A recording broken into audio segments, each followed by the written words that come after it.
Have you ever noticed something interesting? Some people never seem to struggle. They don't need accountability apps. They don't need reminders. They don't need to have a mental negotiation with themselves every morning. They just do it. But you? Every time you want to make a change, you go through this intense internal battle. You ask yourself, should I go today? Do I really need to do this? Maybe I'll start tomorrow. This constant mental back and forth drains your energy every single day. It took me 3 years to finally understand what was going on. The problem wasn't that you're not trying hard enough. It wasn't that you lack motivation. The real problem is that you're still running the wrong operating system. True discipline has never been about willpower. It's about upgrading your operating system. By the way, if you're new here, I'm Minato, based in Tokyo. On this channel, I explore habit formation, training, and system-based approaches to personal growth. I'm not a coach or a scientist. I'm just someone who's obsessed with understanding why humans do what they do and how we can actually change ourselves in a sustainable way.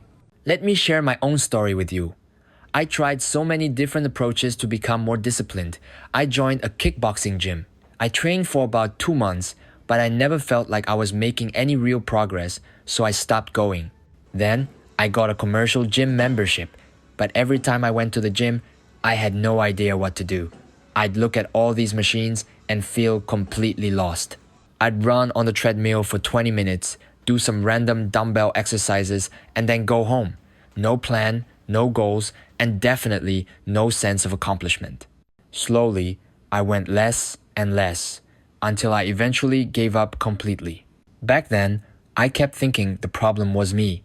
I thought maybe I hadn't found the right type of exercise, or maybe I just didn't have enough willpower, or maybe I didn't want it badly enough. But later, I realized the real issue was that I was still trying to do new things with my old self. It's like trying to run the latest software on a computer that's still running an operating system from 10 years ago. It's not that the software is bad, your system just can't run it. What you need isn't better software. You need to upgrade your operating system. Traditional approaches to discipline are basically all goal-driven. You set a goal, like I'm going to go to the gym 3 times a week. Then you make a detailed plan. Next, you rely on willpower to execute that plan. But what happens? You might stick with it the first week. By the second week, you're starting to feel tired.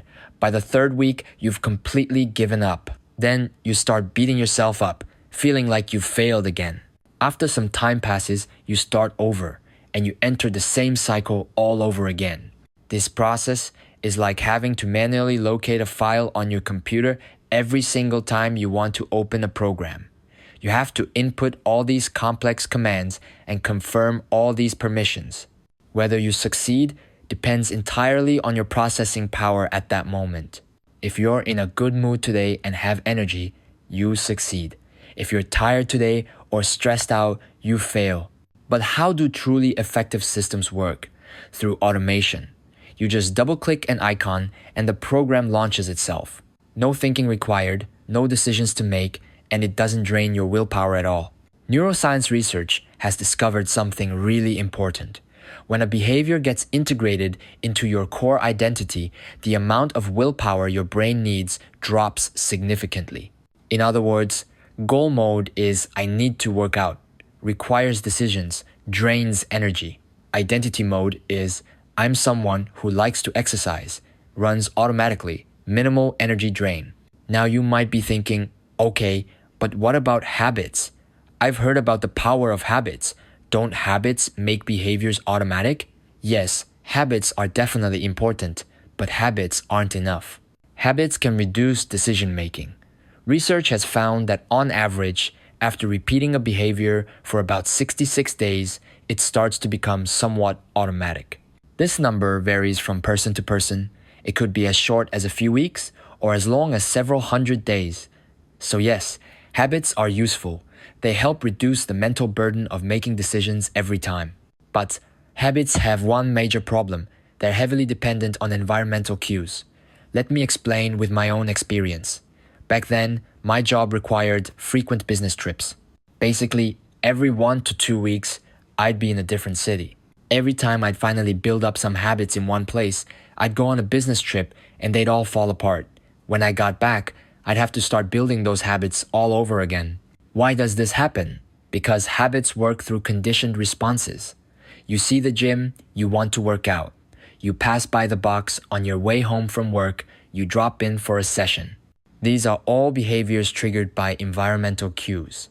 If your environment changes, that connection breaks and your habits break with it. But what if exercise is part of who you are? If exercise has become part of your identity, then you don't need external cues anymore. There's a behavioral science theory that discovered something fascinating. Human behavior doesn't actually start from what I want to do. It starts from who I am. Let me contrast these two modes. Habit mode works like this. Environmental cue, triggered behavior, reward received. If the environment changes, this loop breaks and the behavior stops. Identity mode works like this. I'm this kind of person, so of course I do this thing. No environmental cues needed, no triggers required. Think of it this way. Habit mode is like an alarm reminder. Every morning at 7, the alarm goes off and reminds you to wake up. But if the alarm breaks or you forget to set it, you might oversleep. Identity mode is like a background program that runs automatically. It doesn't need reminders, doesn't need triggers. It's just there, running continuously. Now, let me share with you an even deeper mechanism. Recent research has found that if you position an identity as a cause, your brain automatically treats all related behaviors as effects. Let me illustrate with my own experience. When I started seeing myself as someone who likes to exercise, a lot of things shifted automatically. I started caring more about what I eat, paying attention to protein intake, avoiding junk food. I naturally wanted to go to bed earlier because I knew poor sleep would wreck my training the next day. I cut down on drinking and staying up late, and I found myself actively looking for training knowledge without even thinking about it. Notice something? I didn't deliberately try to build any of these habits. I never set a goal to improve my diet. I never made a plan to go to bed at 10 every night. These behaviors just happened automatically. Why? Because my brain was automatically aligning things. It was thinking, since I'm this kind of person, of course I'll do these things. Put more bluntly, identity is like your default settings. You don't need to manually adjust things every time. The system optimizes itself. Now, let me share with you a subtle but absolutely critical shift. First way of saying it. I want to become someone who likes to exercise. This sounds positive, but the problem is this sentence is actually admitting a fact that I'm not that person yet. Second way of saying it. I am someone who likes to exercise. This sentence confirms a fact that I already am, not that I want to become. I already am. This difference seems small, but it triggers a completely different mechanism in your brain. When you identify yourself as a certain type of person, you automatically make choices that align with that identity.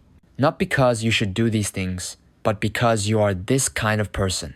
Alright, now let me share with you what my actual turning point was. It was actually kind of a coincidence. A CrossFit box opened up really close to my apartment, like a 3 to 4 minute walk. At first I just thought, well, since it's so close, why not give it a try? But I quickly discovered that this place was completely different from the commercial gyms I'd been to before. At commercial gyms, everyone is an independent unit. You come in, do your workout, and leave. Nobody knows who you are, and nobody cares if you show up or not. But at the CrossFit box, it was totally different. Everyone is part of this community. The coaches remember your name. They remember what your last PR was. They care about how you're feeling today. The other members cheer each other on, ask what you're training today, and celebrate when you nail a really difficult movement. There's some important research on this. When you identify with a group, you naturally adopt that group's normative behaviors. In plain language, the kind of circle you join determines what you think is normal. At the CrossFit box, daily training is normal. Preparing for competitions is normal. Discussing training methods is normal. But there's another, even more practical reason why this turning point became possible: distance. A 3 to 4 minute walk made should I go or not stop being a decision that required any mental energy. Before, getting to the gym meant driving 20 minutes. Every single time I had to ask myself, Is it worth driving that far today? The weather's bad, should I still go? I'm kind of tired, should I still go? Each one of these is a decision, and each decision drains your willpower. But a 3 to 4 minute walk? That doesn't require any decision making at all. Not going would actually require a reason. This is the power of environmental design.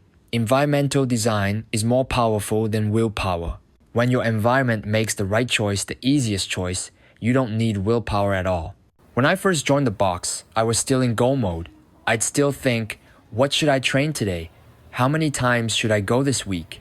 Even though the close distance meant I was going a lot more frequently, that internal questioning was still there.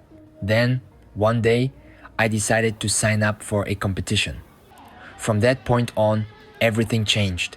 Because there was a clear deadline, training became something I had to do. During this period, the habit really did get established. But the thing that truly shocked me was what happened after the competition ended. The competition was over, that deadline disappeared, that pressure was gone. I thought I might start slacking off, might not want to go anymore. But something amazing happened. I realized I didn't have any should I go today or not thoughts at all. In that moment, I truly understood what had happened. I was no longer someone who wanted to become a person who likes to exercise. I had become a person who likes to exercise. This wasn't a goal. It wasn't a plan. It wasn't a habit. This was me. Now, if there's a day when I don't train, what I feel isn't guilt, that I should have gone but I didn't kind of guilt. It's also not the frustration of a broken habit. It's this feeling of something missing. It's like, that's not like me. Just like if you forget to brush your teeth one day, you don't think of it as a moral failing. You just think, something feels off today. So today, I'm not going to teach you a specific training plan. That's application level stuff. What I want to give you today is an operating system upgrade. First, choose an identity you want to become. Notice, not a goal, an identity. Then, ask yourself 3 key questions. First question, if I already am this kind of person, what would I do today? Notice the phrasing. Not, I want to become this kind of person, so what should I do today? But, I already am this kind of person, so what would I do today? Second question, what are the default behaviors of this kind of person? Not what I should do, but what I would naturally do. What behaviors would be automatic for this identity? What would be a given? Third question, what community can I join to make this identity more real? Don't go it alone. Find us. Find a group of people who already are this kind of person and join them. Let me give you some concrete examples. Don't say, I need to start exercising. Instead say, I'm someone who likes to exercise, so today I'm going to move my body. Don't say, I want to wake up early. Instead say, I'm an early riser, so tonight I'll go to bed early. Every time you do a behavior that aligns with this identity, you're sending a signal to your brain. I am this kind of person. At first, your brain might still be skeptical, but when you repeat it enough times, your brain starts to believe it. And then, your brain will automatically start aligning all your other behaviors. Today, we talked about one core concept. Discipline isn't a battle of willpower. It's an operating system upgrade. Let's review the 3 modes we discussed today. The first is goal-driven. You set goals, then rely on willpower to execute. Every time requires a decision. Every time drains energy, so it's easy to give up. The second is habit-driven. This can reduce decisions and make behaviors automatic, but the problem is it depends on your environment and is easy to interrupt. The third is identity-driven. It requires far fewer decisions, is much less dependent on the environment, and tends to be stable long-term. The strongest form of discipline isn't gritting your teeth and forcing yourself to do something every day. It's becoming the kind of person for whom not doing that thing would actually feel strange. A lot of research in behavioral science suggests that identity is a central but often underestimated variable. And once it's established, it has incredibly high stability. It doesn't disappear when you travel for work, doesn't change when you move, and doesn't get interrupted when you get sick, because it's not in your environment, it's in you. Discipline isn't about forcing yourself to act differently. It's about becoming someone for whom those actions are simply normal. You don't need stronger willpower.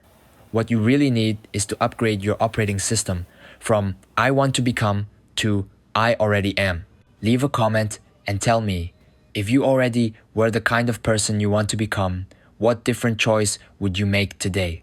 If you want to know more specific habit building techniques, you can check out my previous video about the 66-day habit formation. That video covers the application layer, the specific methods and techniques. Today's video is about the operating system layer. Identity is the root. Behavior is the expression. Upgrade the root. Everything else aligns. See you in the next video.